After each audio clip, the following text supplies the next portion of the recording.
او دا تاریخ د اسلام او قرآن خودلې دا چې د شرک عمر عظیم جرم نشتا.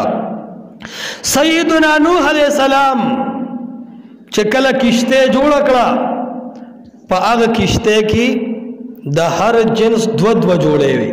هغه کې سپی هم و، پیشو پکې هم و، خنزیر هم پکې دی، انسانان هم پکې دي. د نوح علیہ السلام په کشته کې د خنزیر او د سپی ځای شته، خو د مشرک کنعان ځای پکې نشته. اشاره ده چې مشرک ته هر طریقې سره نجات بند دی. اللہ رب العالمین نوح علیہ السلام ته وی د هر جنس نه دو جوړې کینوا. الله وی نن دنیا ورانوم په مشرکانو باندې، زناور پکې ناس دي، سپی ته هم ځای ملاو دی، پیشو خنزیر ته هم ځای ملاو دی، خو قنعان د غره سر ته ختلی دی. د قنعان مشرک ته د نوح علیہ السلام په کشته کې ځای نه دی ملاو. دا دلیل دی چې قنعان مشرک او هر مشرک د سپی او د خنزیر نه هم زیات پلید دی. زکا چې کنعان ته ځای ملاو نشو، سپی ته ځای ملاو شو. ان الشرک لظلم عظیم، شرک ټولو نه لوی ظلم دی. او اعلان الله فرمایو انما المشرکون نجس، مشرکان پلید دي. نو چې د چا د پاره د نوح علیہ السلام په کشته کې ځای نشتا، هغه د پاره نن د مسلمان په ماحول کې څنګه ځای ملاو دی.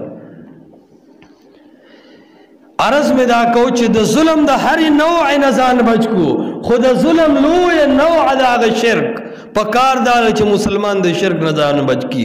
ګیره د سپینه دا تسبیح هم در سره دی چې د اذان आवाज اوري نو تازه او دس چردام دیم کړی دي، مخامخ جیب کې د مسواک هم دی، ګیټه د مخکاره کړی دي، سیروزه او چله دیم لګولې دا، او دس چردام کې مانځنه مخ کې رارسه نفل هم کې الله ته مدرېږي. خو چې در باندې راشي بیا आवाज کې اے د بغداد چاهي میرانا ما د نیول لمنستانا او رارسېګ لوی ځوانا، زور دې زیات دې د هر چانا.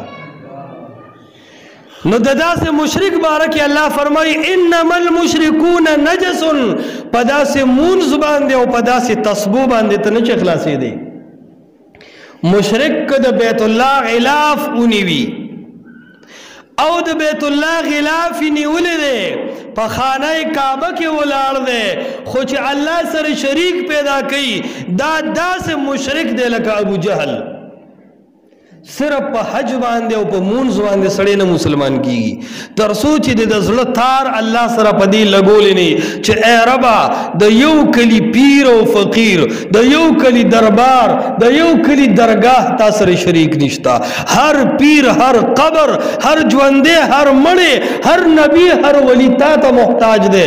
رب ستا مخې ته تمام دنیا زیرو ده او صفر فاورتی چې ترکمی دا عقیده نه جوړه نو د اړ روجیم فایده نه ورکی، او دارنګي د 8 لک روپو حجم فایده نه ورکی. لومبه به ضمیر په دې خبره تړي چې زه پښتون یم، زه خپل ښځې سره په خندا او په اشاراتو کې شریک نه منم، نو هغه د لوی عرش او فرش مالک سره به په صفاتو کې شریک څنګه برداشت